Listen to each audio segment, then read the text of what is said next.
আমাদের নবীজি যখন বাসা থেকে বের হতো বাম পা বাইরে রেখে এই দোয়া পড়ে বের হতো, বিসমিল্লাহি তাওয়াক্কালতু আলাল্লাহ।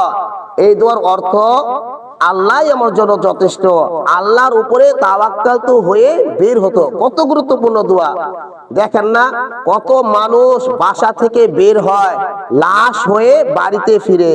যদি দোয়া পড়ে বের হতো হেফাজত করতো কে?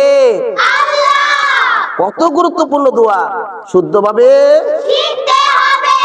বিসমিল্লাহি তাওয়াক্কালতু আলাল্লাহ, বিসমিল্লাহি তাওয়াক্কালতু আলাল্লাহ।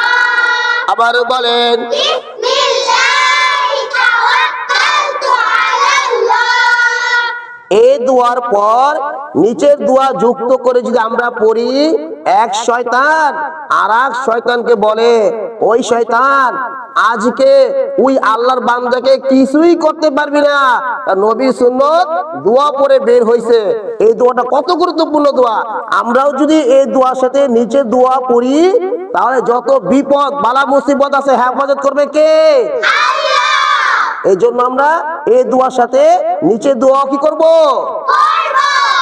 লা হাওলা, আবার বলেন, ওয়ালা কুওয়াতা ইল্লা বিল্লাহ,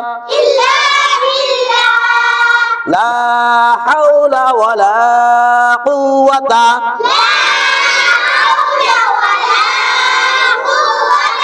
ইল্লা বিল্লাহ।